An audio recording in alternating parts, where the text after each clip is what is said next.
Before I begin telling you what I think, I want to establish that I'm a dumb shit who doesn't know much relative to what I need to know. Whatever success I've had in my life has more to do with my knowing how to deal with my not knowing than anything I know. The most important thing I learned is an approach to life based on principles that helps me find out what's true and what to do about it. Principles are fundamental truths that serve as the foundations for behavior that get you what you want out of life. They can be applied again and again in similar situations to help you achieve your goals. Every day, each one of us is faced with a blizzard of situations we must respond to. Without principles, we would be forced to react to all the things life throws at us individually, as if we were experiencing each of them for the first time. If instead we classify these situations into types and have good principles for dealing with them, we will make better decisions more quickly and have better lives as a result. Having a good set of principles is like having a good collection of recipes for success. To be principled means to consistently operate with principles that can be clearly explained.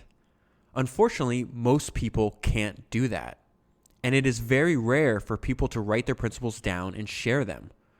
That is a shame. I would love to know what principles guided Albert Einstein, Steve Jobs, Winston Churchill, Leonardo da Vinci, and others, so I could clearly understand what they were going after and how they achieved it, and could compare their different approaches. My hope is that reading this book will prompt you and others to discover your own principles from wherever you think is best, and ideally write them down. Okay, so that is from the introduction of the book that I want to talk to you about today, which is Principles, Life and Work by Ray Dalio. So I found this book because eventually online and other various podcasts, the praise for this book was just so effusive that I finally had to relent and read it. I experienced something very similar with the founder of Nike's book, Shoe Dog. And I usually find that when there's like a crescendo of positive responses from something, whether it be a podcast or a book, that it's usually worth at least testing out and seeing that if I agree with that. And so similar to Shoe Dog, principles did not disappoint. Actually, I'm getting a little bit ahead of myself. If you're new here, welcome to Founders. My name is David, and the premise of this podcast is simple. Every week, I read a biography or autobiography of someone that has built a company, and I share the ideas that I learned in the book that you can hopefully use in your own life. So before we get into the rest of the book, let me remind you that I need your support for this podcast. Once we get going, I'm not going to interrupt our time together with ads. My goal here is to get you valuable information in the fastest possible way. And to do that, I need you to support my work directly. The easiest way to support my work is becoming a paid Founders member. For the price of one lunch or 1.5 cups of coffee, you can ensure that this work continues. Members get access to extra podcasts from me every week, and these podcasts are available nowhere else. If you sign up today at founderspodcast.com/support, the link is also in the show notes, available on your podcast player of choice. You'll automatically unlock 7 members-only podcasts. Plus, you'll get a new podcast, new members-only podcast every Monday from me. I spend an insane amount of time reading, highlighting, taking notes, and doing supplemental research for each episode. So if you get value from this work, please become a member today. It takes less than a minute, and I'd really appreciate it. Another way to support my work is by signing up for Founders Notes by going to foundersnotes.co. And just like I take a lot of notes and highlights when I'm reading a book, and I save them, I do the same when I listen to podcasts. And I didn't realize until recently that this wasn't a common process. So I decided to turn my note-taking into a service that emails you my notes every week. So Founders Notes are my podcast notes. I listen to podcasts with company builders. I write down their key ideas, and I email them to you every Sunday. And the result is that you have tweet-sized bits of knowledge from some of the smartest people in the world talking about what they learned from building their business. And if you're obsessed with entrepreneurship, products, creativity, work, like I am, you'll benefit greatly from this. Reading this every week will prove incredibly valuable to your own work. So please sign up and test it out at foundersnotes.co. All you have to do is input your email address. And if you like what you see, please upgrade to a paid subscription. All right, so enough of that. Let's get into the book and why the reason that we're here today. So I'm going to start, just like I say with every podcast, this isn't meant to be a summary or a review of the book. This is literally just highlights and ideas that I found interesting, and hopefully you find interesting as well. So let's start with Ray's first principle and why. And so his first principle is think for yourself to decide 1, what you want, 2, what is true, and 3, what you should do to achieve number 1 in light of number 2.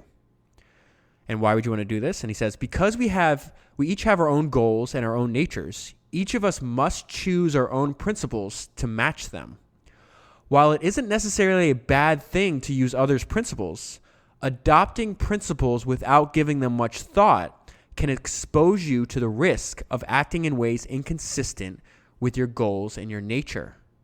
At the same time, you, like me, probably don't know everything you need to know and would be wise to embrace that fact. Before I continue, that he harps on this over and over again, just like you heard in the introduction, about understanding that I guess the way I would summarize it is the unknown unknowns are always greater than the known knowns. So you need to develop a system in life to deal with the fact that we've been placed in an unbelievably complex environment that we call reality, and that we couldn't possibly know everything we need to know to survive. So this whole thing where he says you'd be wise to embrace the fact that you, probably like me, don't know everything you need to know. And something I noticed while reading the book is he has a lot of ideas that he repeats in different ways. And I think he's doing that so it really sinks in. Okay, so he says, and this is probably the most important part of this paragraph, if you can think for yourself while being open-minded in a clear-headed way to find out what is best for you to do, and if you can summon up the courage to do it, you will make the most of your life. If you can't do that, you should reflect on why that is, because that's most likely your greatest impediment to getting more of what you want out of life. And I think right there, getting more out of what you want out of life, to me, that's a good summary. Is like, why are you listening to this podcast? Like, there's a million other forms of mindless entertainment. You're listening to this podcast because you want to learn something. And so to me, let's take that one step further. When I ask myself, like, why am I learning this? And it usually comes down to some form of that sentence, so I can get more of what I want out of life. Okay, so a couple paragraphs later, he specifies what he believes the key to success is. He says, I believe that the key to success lies in knowing how to both strive for a lot and fail well. By failing well, I mean being able to experience painful failures that provide big learnings without failing bad enough to get you knocked out of the game. You're going to see in a short while why he believes that. He starts his company, and I'm going to get into this, but he starts his company. Things are going really well. He's having a lot of early success, and so much that he gets unbelievably, in his own words, arrogant based on his success, and then he loses everything. And 8 years into his company, he has to start from zero, to the point where he had to fire everybody. He's the last employee there. He's borrowing money. He can't even pay his family's bills. He says borrow money from his dad. So this whole idea, I think this is why, in my opinion, he developed this system of developing principles, systemizing his thinking, and then making sure that everybody he works with understands that. But so writing down and sharing them is the other part. Okay, so what I was struck by, something while I was reading this, is there's a lot of times where, okay, so he's both an investor and an entrepreneur. So he's an investor first, and then he built a company, which makes him an entrepreneur.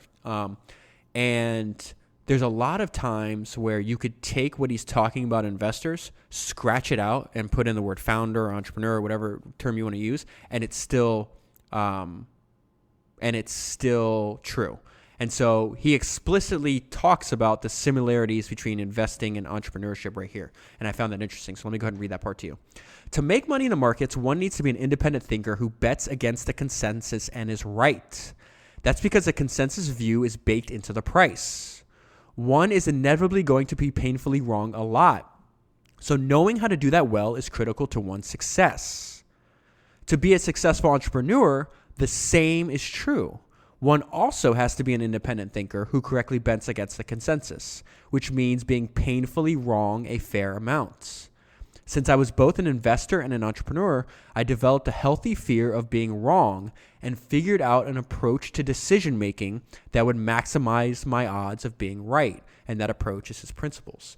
And I love this idea that what I always tell people is that are friends of mine that are building companies or want to, is that you're fundamentally bending against consensus. And they're like, I don't understand. What do you mean? Even if what they're trying to do is nothing new, they just want to do it for themselves. It's like, well, by starting a company, you're saying that the market is not, the employment market is fundamentally mispriced the value that you bring, or else you just go work for somebody else. And what people who start their own companies realize is, hey, I can actually capture that value for myself. And before I continue, if you listen to last week's podcast, you know that I'm getting over flu-like symptoms. Hopefully, I think my voice is a lot better on this podcast than it was last week. And hopefully it's not too distracting. I did think, so after reading this book, I thought about what Ray Dalio's, one of the messages in the book is that you have to be careful because you're the easiest person to fool, right? So you should develop systems so you don't fool yourself. And so I was like, did I make a mistake by recording when, my voice might have been distracting to my overall message? And so I thought about what Ray Dalio said, and then I thought about what we learned in the autobiography of Henry Ford, where he's talking about like a person's feelings are not important to, like, you don't only work when you feel like working. The commitment to the work is more important than how you personally feel. And I feel that in my own life that is accurate. And so what I thought of, I was like, well, that could have been just my brain playing a trick on me. Oh, you don't feel good, you don't sound good. Oh, take this week off. And I was like, you know what? If I could do it all over again, I would still record even if my voice was distracting, because I'm the easiest, like I can fool myself easier than anybody else can fool me. And maybe that's just me looking for an excuse to do less work. So I don't want to do that. And so I'm just going to do it anyway. So I don't know. It's just interesting how a lot of these lessons by reading these books, they kind of combine in ways that, I don't know where that thought came from. It just appeared. And I was like, oh, that kind of makes sense. So, as long as I'm not dying, then just go do the work. All right. So back to the book. It says, shift your mindset from I know I am right to how do I know I am right? And this is at the beginning before he gets into his life story. But I think this, now knowing his life story and reading the whole book, he came to this conclusion because he almost blew up completely. So he says, my painful mistake shifted me from having a perspective of I know I'm right to having one of how do I know I'm right? It's amazing how just adding one word to that sentence changes it completely.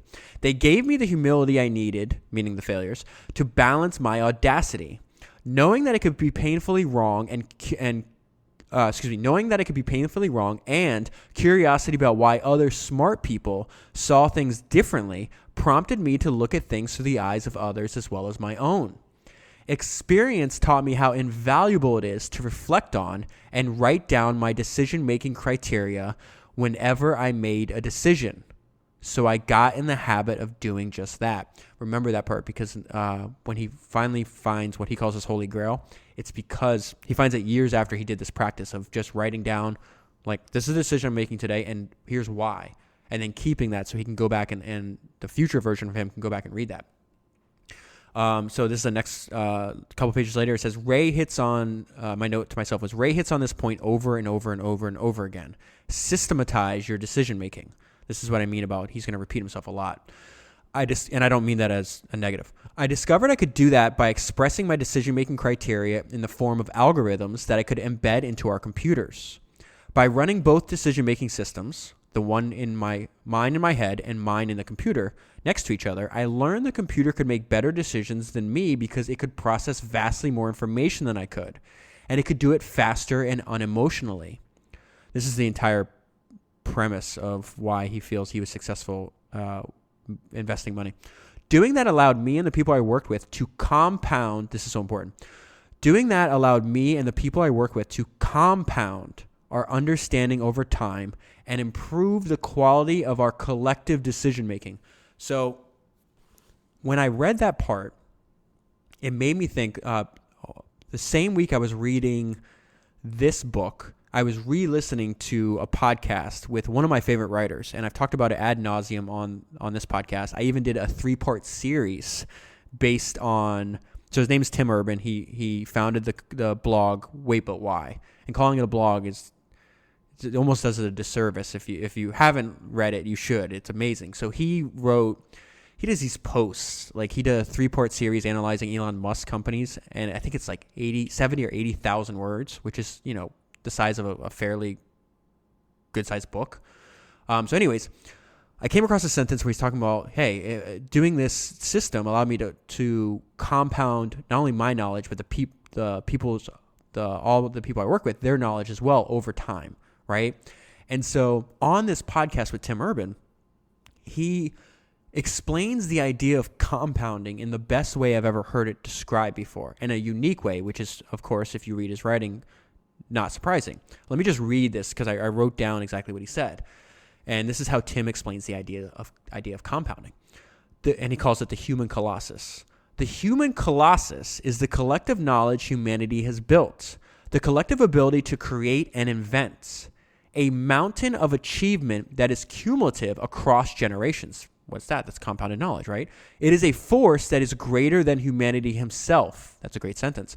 This collective knowledge has grown substantially between 50,000 BC and today, and it is creating a level that we can't even fathom.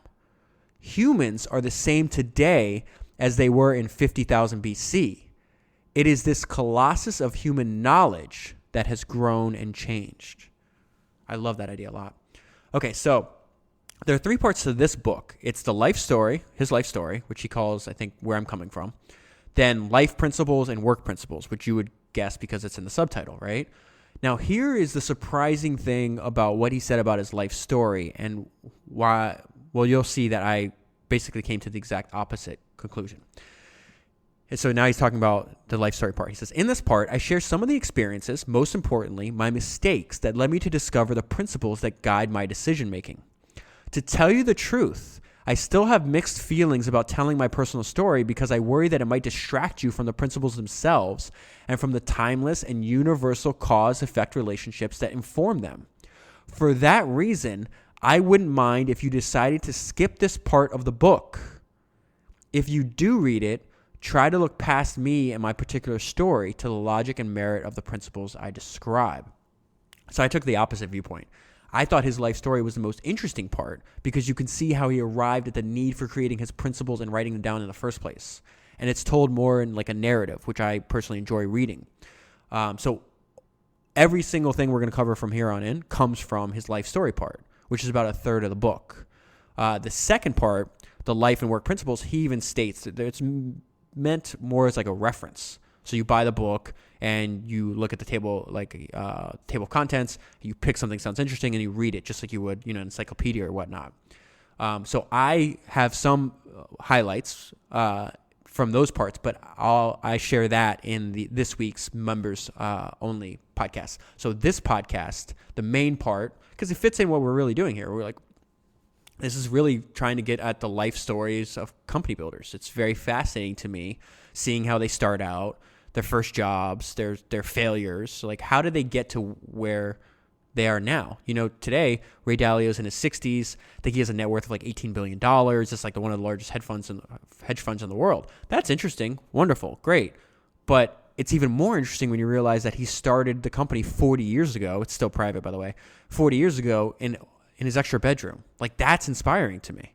So that's what we're going to focus on. All right, so let's, before I get into that, I just like this quote that he has, and he talks about a lot. And he talks about time is like a river. So it says, time is like a river that carries us forward into encounters with reality that require us to make decisions. We can't stop our movement down this river, and we can't avoid those encounters. We can only approach them in the best possible way. And then before he jumps into his life story, he talks about something that is kind of obvious, but I think we all need to be reminded of. If the quality of your decisions determine the quality of your life, then you should work on improving the quality of your decisions, right? So he says, when we are children, other people, typically our parents, guide us through our encounters with reality. As we get older, we begin to make our own choices. We choose what we are going to go after. These are our goals. And that influences our paths. If you want to be a doctor, you go to medical school. If you want to have a family, you find a mate, and so on. As we move towards these goals, we encounter problems, make mistakes, and run up against our own personal weaknesses. We learn about ourselves and about reality, and then we make new decisions. Over the course of our lives, we make millions and millions of decisions that are essentially bets, some large and some small. It pays to think about how we make them because they are what ultimately determine the quality of our lives. As you read my story, try to look through it and me to the underlying cause and effect relationships. Remember, he's repeating himself. He just said this earlier. So you see that it's really important, and I think he understands human nature at a fundamental level, that repetition is persuasive. And so it says, look at the underlying cause and effect relationships, which he talked about in the introduction. At the choices I made and their consequences, what I learned from them, and how I changed the ways I make decisions as a result. Ask yourself what you want. Seek out examples of other people who got what they wanted, which is the whole premise of this podcast, and try to discern the cause and effect pattern behind their achievements so you can apply them to help you achieve your own goals. To help you understand where I'm coming from, I'm giving you an unvarnished account of my life and career, placing special emphasis on my mistakes and weaknesses and the principles I learned behind them. So now we're going to jump right into his early life. And like a lot of founders that I've covered on this podcast, he was bad at school. And here's his description of why. My most obvious weakness was my bad rote memory. I couldn't and still can't remember facts that don't have reasons for being what they are, like phone numbers. And I don't like following instructions. At the same time, I was very curious and loved to figure things out for myself, though that was a lot less obvious at the time. I didn't like school. Not just because it required a lot of memorization, but because I wasn't interested in most of the things my teachers thought were important. I never understood what doing well in school would get me other than my mother's approval. My mother adored me and worried about my poor grades. Up until middle school, she would make me go to my room and study for a couple hours before going out to play. But I couldn't bring myself to do it. Okay, so we're going to learn a little bit more about his personality and then some of his first jobs. When I didn't want to do something, I would fight it. He's very stubborn and determined, as you can imagine. But when I was excited about something, nothing could hold me back. So there's the stubbornness in the first sentence and the determination in the second. For example, while I resisted doing chores at home, I eagerly did them outside the house to earn money. Starting at age 8, I had a newspaper route. I shoveled snow off people's driveways. I caddied, bus tables, and washed dishes at a local restaurant. I also stocked shelves at a nearby department store. I don't remember my parents encouraging me to do these jobs, so I can't say how I came by them. But I do know that having those jobs and having some money to handle independently in those early years taught me valuable lessons I wouldn't have learned in school or at play. This is how he discovers the stock market and his first investment. In those years, everyone was talking about the stock market because it was doing great and people were making money. This included the people playing at a local golf course where I started caddying when I was 12. So I took my caddying money and started playing the stock market. My first investment was in Northeast Airlines. I bought it because it was the only company I had heard of that was selling for less than $5 a share. I figured that the more shares I bought, the more money I would make. That was a dumb strategy, but I tripled my money. Northeast Airlines was actually about to go broke and another company acquired it. I got lucky, but I didn't know it at the time. I just thought making money in the markets was easy, so I was hooked. And as you can see, this paragraph contrasts with the busy work at school. He was hungry for knowledge he could actually use, but he had to have an understanding of why he's learning it. He says, in those days, Fortune magazine had a little tear-out coupon you could mail in to get free annual reports from Fortune 500 companies. I ordered them all. I can still remember watching the mailman unhappily lugging all those reports to our door, and I dug into every one of them.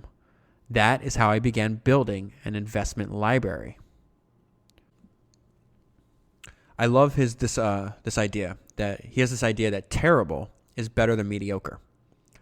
I've always been an independent thinker inclined to take risks in search of rewards, not just in the markets, but in most everything. I also feared boredom and mediocrity much more than I feared failure. For me, great is better than terrible, and terrible is better than mediocre, because terrible at least gives life flavor. Another idea of his that I particularly liked that he picked up on when he was rather young. So the note I left myself is, what we think to be true that is not. The future is a slightly modified version of the present. So that's false, right? In 1966, asset prices reflected investors' optimism about the future.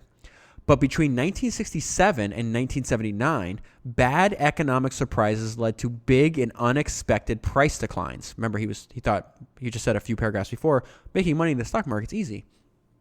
Not just the economy and the markets, but social sentiment deteriorated as well.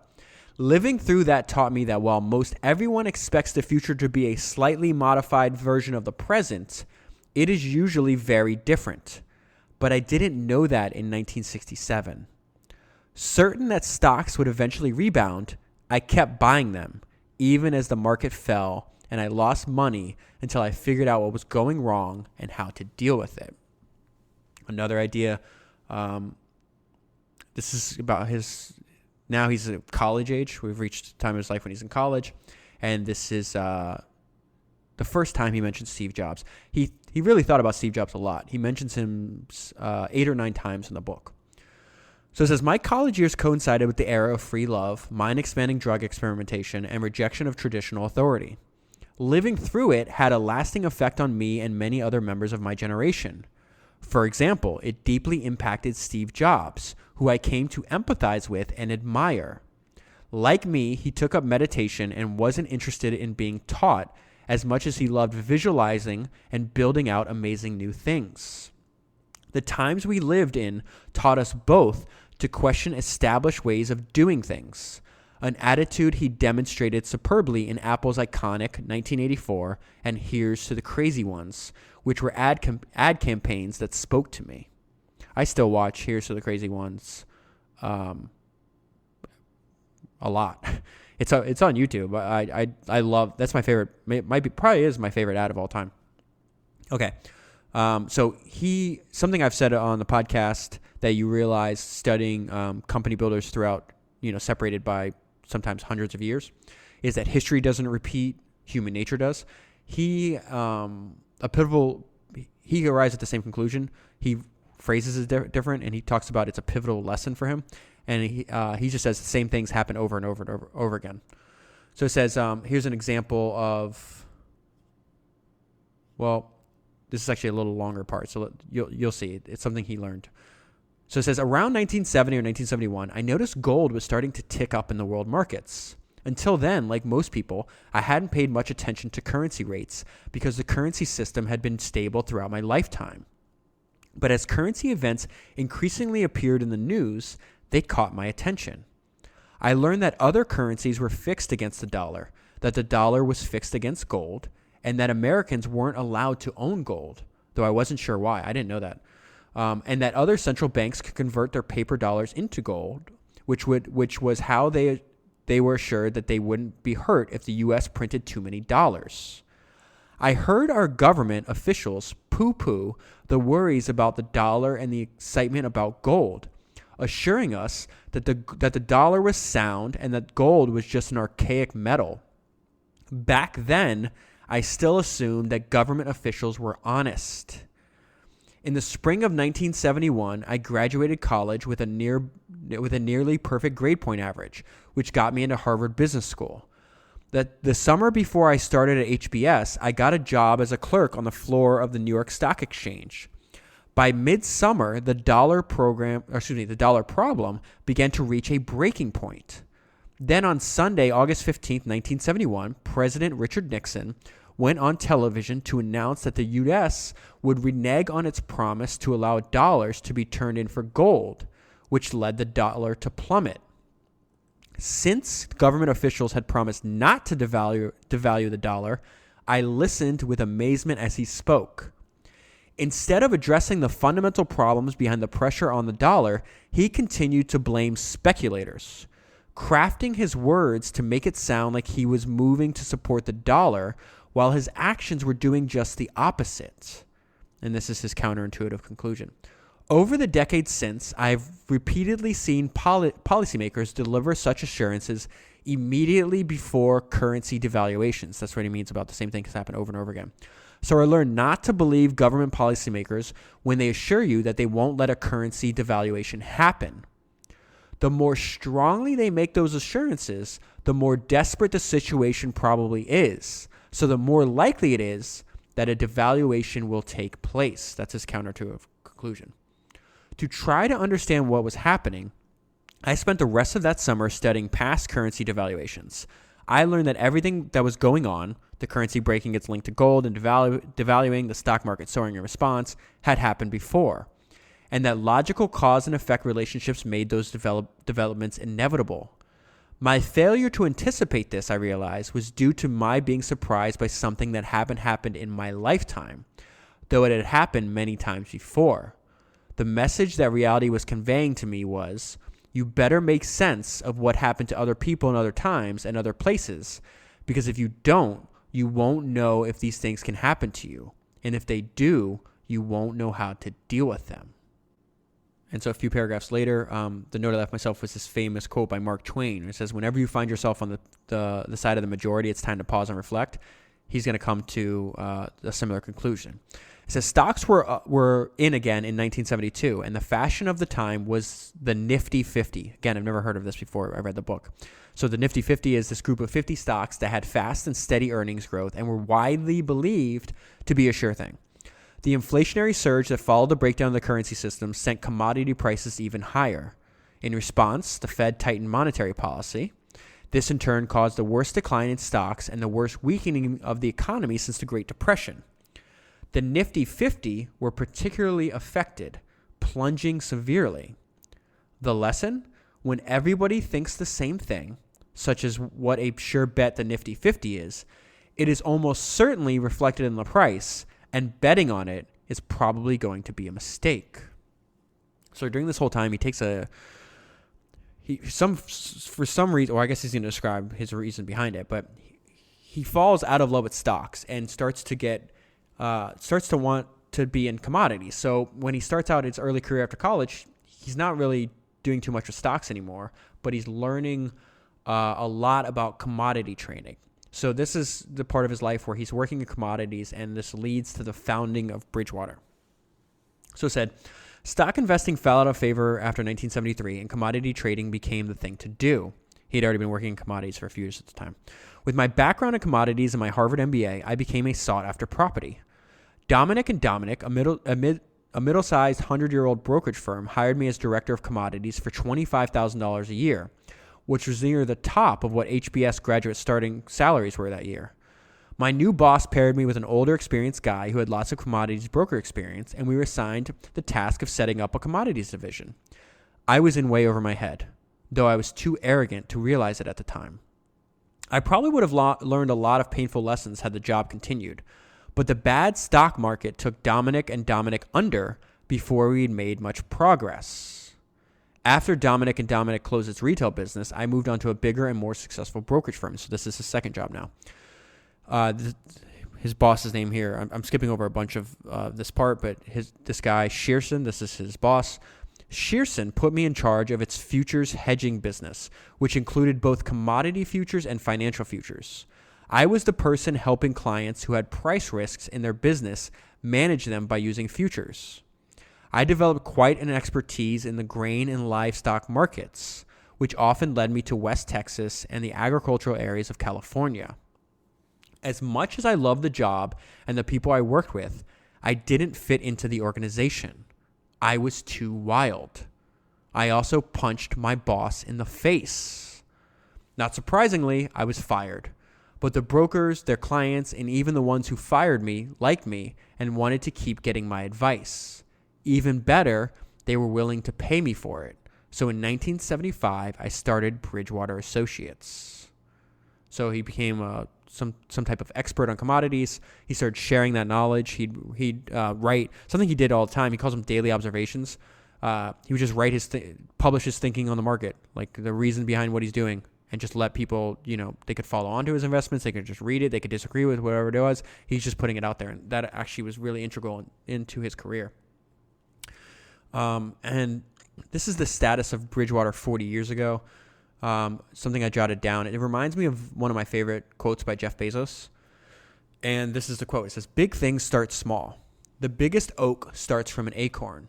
You've got to be willing to let that acorn grow into a little sapling and then finally into a small tree. And then maybe one day it'll be a big business on its own."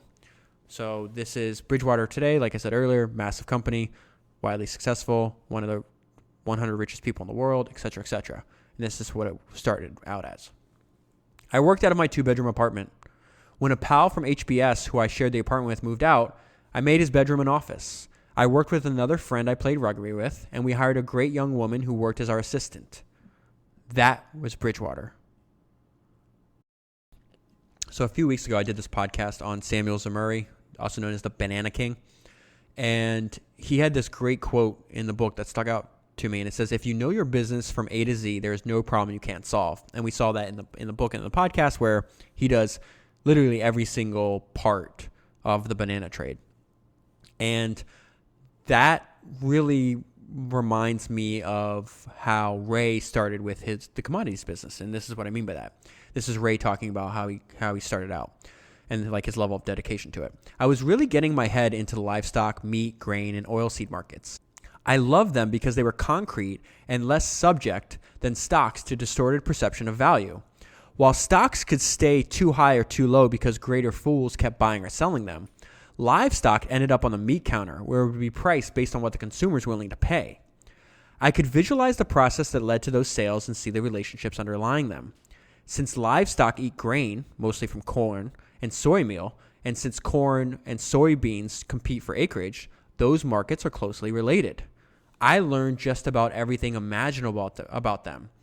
What the planted acreage and typical yields were in each of the major growing areas, how to convert rainfall levels in different weeks of the growing season into yield estimates, how to project harvest sizes, carrying costs, and livestock inventories by weight group, location, and rates of weight grain, and how to project dressing yields, retailer margins, consumer preferences by cut of meat, and the amounts to be slaughtered in each season. This wasn't academic learning. People with practice in the business showed me how the agricultural processes worked, and I organized what they told me into models that I used to map the interactions of those parts through time." Later on in the book, he shares this great anecdote that I think is valuable for all of us to know, and this is him watching the richest man in the world go broke, and I had never even heard of this guy before. So just before Thanksgiving, I met with Bunker Hunt, then the richest man in the world. We regularly talked about the economy and markets, especially inflation. Bunker saw the debt crisis and inflation risks as pretty much as I saw them.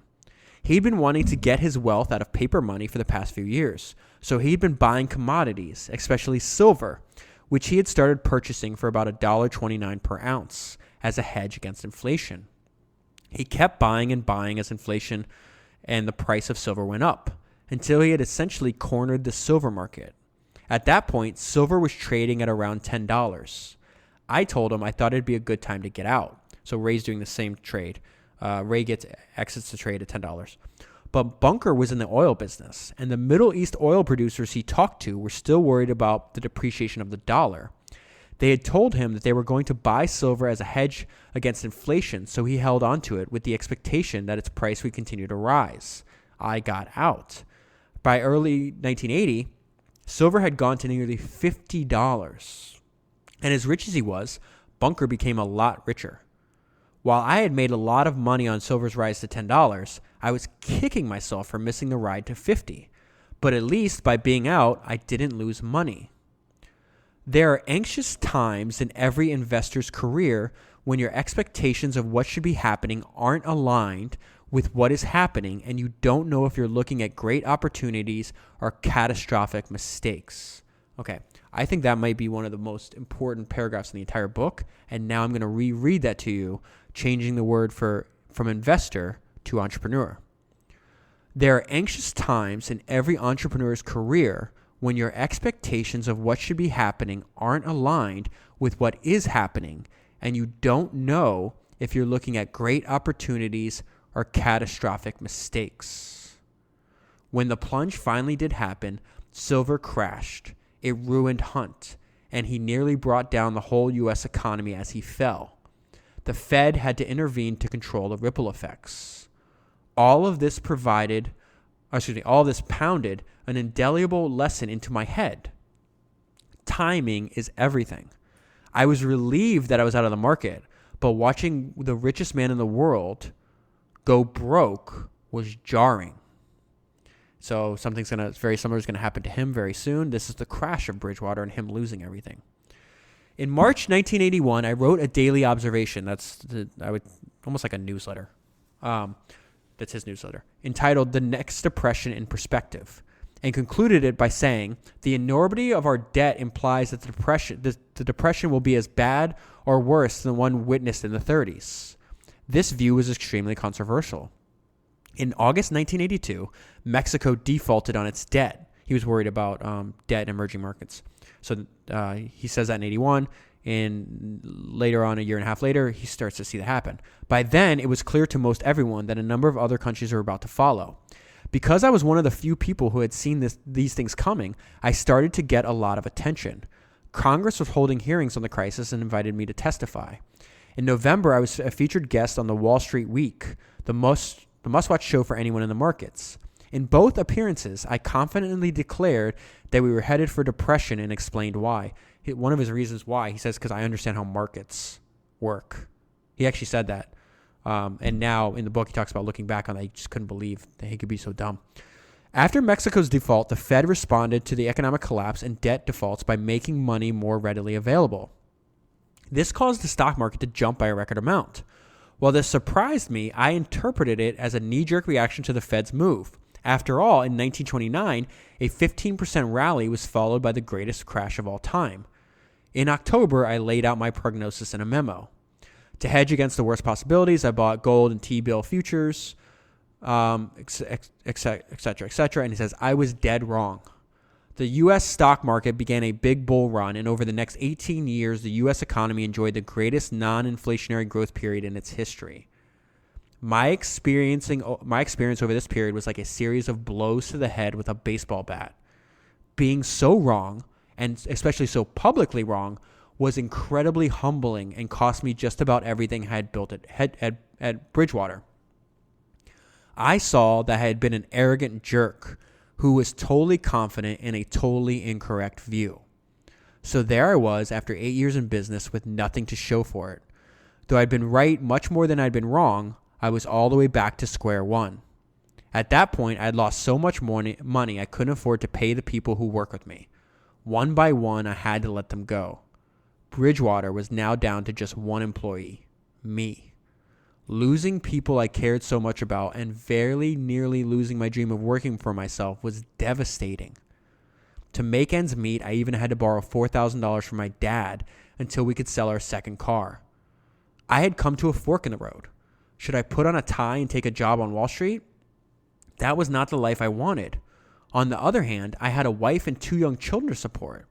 I realized I was facing one of life's big turning points, and my choices would have big implications for me and my family's future. So this crash, skipping ahead a little bit, this is how he develops the need for principles, and this is his thinking at the time. Staring at these failings, I realized that if I was going to move forward without a high likelihood of getting whacked again, I would have to look at myself objectively and change, starting by learning a better way of handling the natural aggressiveness I had always shown in going after what I wanted. Imagine, this is a good metaphor, imagine that in order to have a great life, you have to cross a dangerous jungle. You can stay safe where you are and have an ordinary life, or you can risk crossing the jungle to have a terrific life. How would you approach that choice? Take a moment to think about it, because it's not because it is the sort of choice that, in one form or another, we all have to make. Even after my crash, I knew I had to go after the terrific life with all of its risks. So the question was how to cross the dangerous jungle without getting killed. In retrospect, my crash was one of the best things that ever happened to me because it gave me the humility I needed to balance my aggressiveness. And you see that, we saw that also in the famous Steve Jobs commencement speech where he talks about, getting kicked out of Next was just the thing he needed at that time. And so we're seeing an echo of that in Ray Dalio's life. This is another insight he has into human nature, and or put another way, the difference between what successful people do after a failure and what unsuccessful people do or do not. Typically, by doing what comes naturally to us, we fail to account for our weaknesses, which leads us to a crash. What happens after we crash is most important. Successful people change in ways that allow them to continue to take advantage of their strengths while compensating for their weaknesses. Unsuccessful people don't. The important thing to note here is that beneficial change begins when you can acknowledge and even embrace your weaknesses.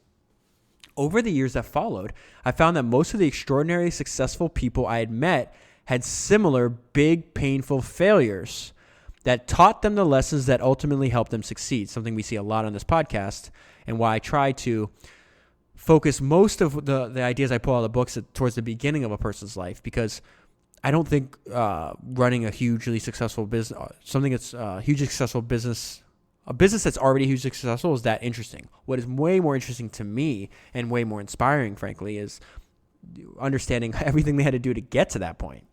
So he says, looking back on getting fired from, he's just going to, okay, so I kind of stumbled over my own words here.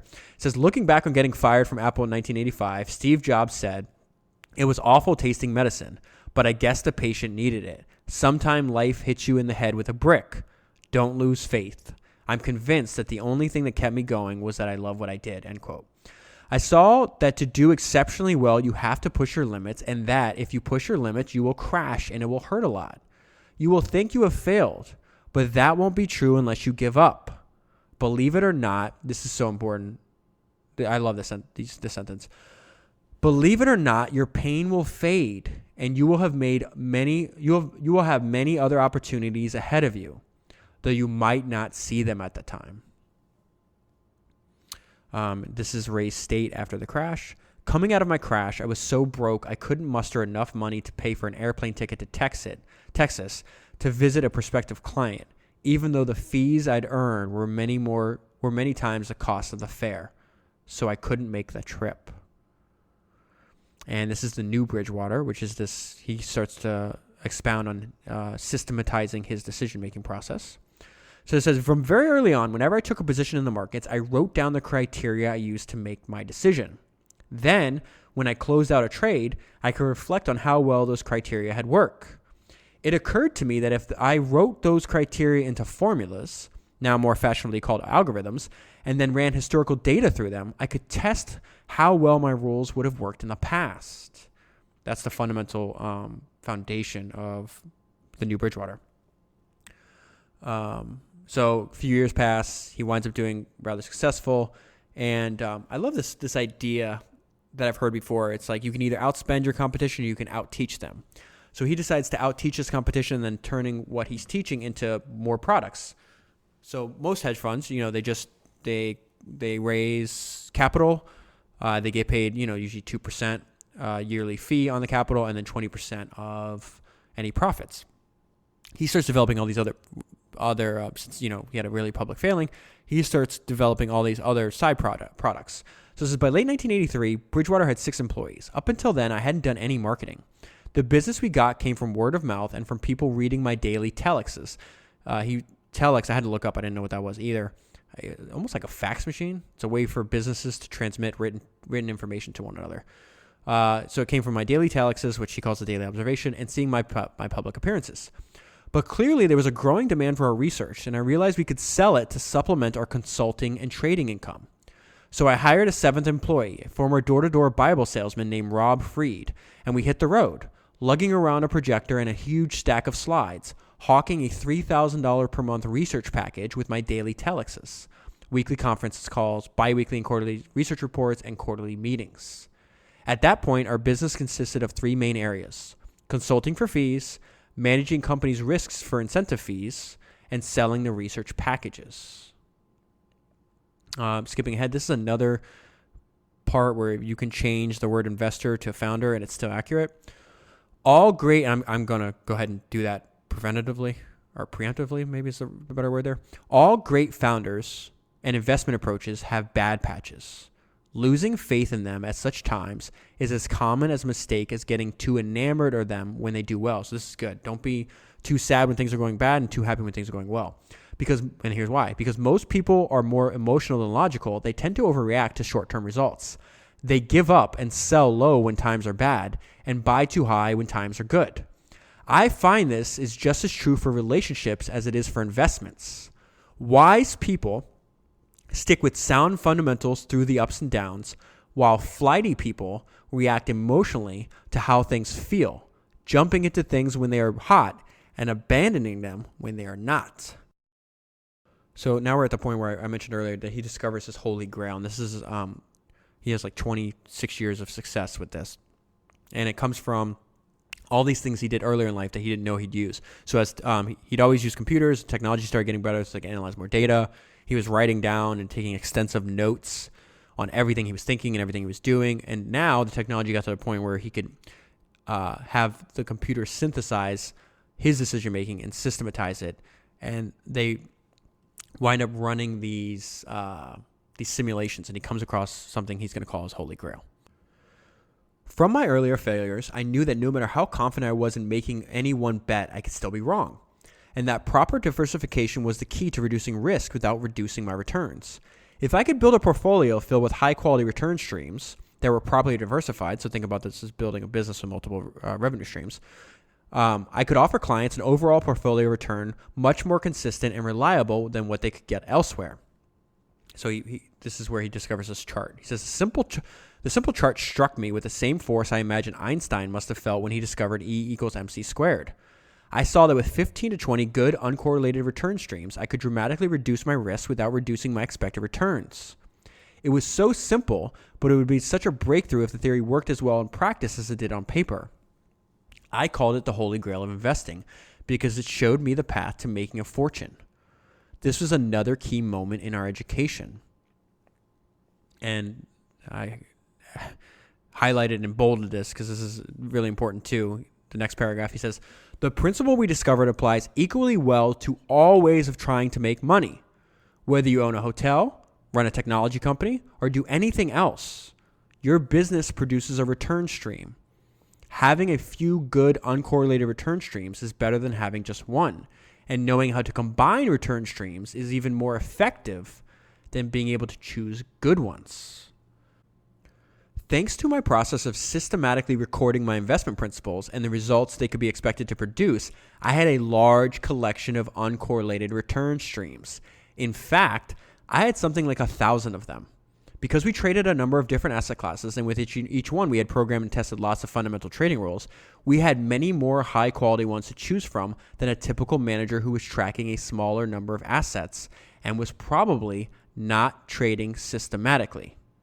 For over 26 years now, this way of thinking made money in 23 of those years, having only modest losses in the other 3, and making more money in total for our clients than any other hedge fund ever. And so now we're going to get close to present day, and this is the results of systemized thinking guided by principles that are written down and adhered to. Our returns in 2010 were the best ever, nearly 45 and 28% in our 2 funds, and close to 18% in another fund, almost exclusively because the system we had programmed to take in information and process it were doing it superbly. These systems worked far better than we could with just our brains. Without them, we would have had to manage money the old and painful way, by trying to weight in our heads all the market and all the influences on them, and then bringing them together into a portfolio of bets. We would have had to hire and supervise a bunch of different investment managers. And because we couldn't have had blind faith in them, we would have had to understand how each one made their decisions, which would mean watching what they were doing and why, so we could so we could know what to expect from them while dealing with all their different personality issues. So that sounds basically impossible, right? That's why he systematizes his investment criteria. Why would I want to do that? It seemed to me that that way of investing or managing an organization was obsolete, like reading a map instead of following GPS. Of course, building our system was hard work. It took us over 30 years to do it. And so at this point, he's having a lot of success. He's getting a lot of attention. People start to, former employees and the like there's just a lot of press coverage on Bridgewater. And they say it's almost like he's running this almost like a cult. And he didn't really like that. So he had a counterintuitive thought on public success. And then you understand why he decided to publish his principles publicly. Because he published them online before he put them into a book. So he says and this is his counterintuitive thought on public success, which to me is kind of obvious. It wasn't always obvious until you start to see a lot of the negative externalities of being quote unquote like publicly successful. And you realize, oh, it's definitely not all good. And it almost, to me, I think it's smarter if like to be rich and anonymous than it is to be rich and famous. And maybe that's just because I'm introverted and I don't like talking to people I don't know. But I guess there are people out there that, they crave fame. I don't understand that at all. And this is his experience with that. Getting a lot of attention for being successful is a bad position to be in. Australians call it the tall poppy syndrome because the tallest poppies in a field are the ones most likely to have their heads whacked off. I didn't like the attention, and I especially didn't like the mischaracterizations of Bridgewater as a cult. And this is his conclusion at the end of his life story, and I'll close with this. As I look back on my experiences, it's interesting to reflect on how my perspectives have changed. When I started out, each and every twist and turn I encountered, whether in the markets or in my life in general, looked really big and dramatic up close, like unique life or death experiences that were coming at me fast. With time and experience, I came to see each encounter as another one of those, that I could approach more calmly and analytically, like a biologist might approach an encounter with a threatening creature in the jungle, first identifying its species and then drawing on prior knowledge about its expected behaviors, reacting appropriately. When I was faced with the types of situations I had encountered before, I drew on the principles I had learned for dealing with them. But when I ran into ones I hadn't seen before, I would be painfully surprised. Studying all those painful first-time encounters, I learned that even if they hadn't happened to me, most of them had happened to other people in other times and places, which gave me a healthy respect for history, a hunger to have a universal understanding of how reality works, and the desire to build timeless and universal principles for dealing with it. While I experienced them going from the bottom up rather than the top down, my assessment is that the incremental benefits of having a lot and being on top are not nearly as great as most people think. Very interesting to keep in account. This is one of the 100 most rich. He's very rich. That's basically what I'm saying. I think he's in the top 100. And he's saying, my assessment is that the incremental benefits of having a lot and being on top are not nearly as great as most people think. Having the basics, a good bed to sleep in, good relationships, good food, and good sex is more important. And those things don't get much better when you have a lot of money or much worse when you have less. And the people one meets at the top aren't necessarily more special than those one meets at the bottom or in between. He's summarizing his point right here. He says the marginal benefits of having more fall off pretty quickly. In fact, having a lot more is worse than having a moderate amount more because it comes with heavy burdens. It's kind of an extension of his counterintuitive point on public success. Being on top gives you a wider range of options, but it also requires more of you. Something I didn't include in the podcast, but it was really interesting. He talks about building. So he's transitioned out of the CEO role of Bridgewater, and he talks about life having like 3 different phases. So anyways, he's in his 60s when he's doing this, and he says something in the book. He's like, now that I'm finally free to enjoy life, which is really weird to think somebody has billions of dollars took into their 60s. So I don't know. It's interesting, these thoughts that he's having. with the idea, because, what he's talking about there, like, yeah, being on top gives you a wider range of options, but it also requires more of you. So, like, he might have been just as happy having $10 million or $100 million or whatever the number is than $18 billion and waiting to his 60s to transition to his other part of life. And the transition to the other part of life is doing what he wants to do all day, or spending time with family and helping other people be successful. It was very surprising that was in the book. I was just dumbfounded when I read it. So, and now that I'm reading this part too, it kind of makes sense because he's talking about it again. Being well known is probably worse than being anonymous, all things considered. And while the beneficial impact one can have on others is great, when you put it in perspective, it is still infinitesimally small.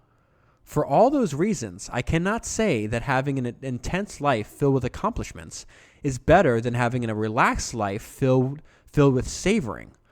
Though I can say that being strong is being better than weak, and that struggling gives one strength. Really important conclusion here. My nature being what it is, I would not have changed my life. But I can't tell you what is best for you. That is for you to choose.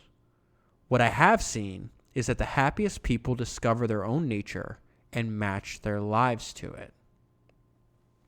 And I think that's good parting advice. Let's discover our own nature and let's match our lives to it. If you want to read the full story, read the book. I leave a note in the show notes. You can go there and order it. You can also see this book and every single book. I think there's like 41 or 42 now. Every single book that's been featured on the podcast. If you want to support the podcast, you go to founderspodcast.com/books. And if you click through and buy that book from the links that are on the page, Amazon sends me a very, very tiny % of the sale at no additional cost to you. It's a great way to support the podcast and for you to get a book. Like I said, I'd buy the book just because it's meant as a reference. As you see, if you order, I think it only comes in actually hardcover right now, hardcover and Kindle. It's massive. It's a gigantic book. So, if you've made it this far and you haven't left a review or a rating or a like or a heart or a gold star or anything else that your podcast player lets you do, please do. It's very helpful. And as a reward for you spending a small amount of your time, if you take a screenshot of the heart or the star or the rating and you email it to me at foundersreviews@gmail.com, I'll reply back with a private RSS link that lets you access podcasts that I do for people that have left reviews. So far, I've done 2 of them. I'm going to do probably about 4 a year. And so you'll get access to the 2 I've already done and all the podcasts that I do just for reviewers in the future. Just a way of me saying thank you for taking a moment of your time and telling others how much you appreciate the work I'm doing. Other than that, thank you very much for the support, for listening, and I'll be back next week.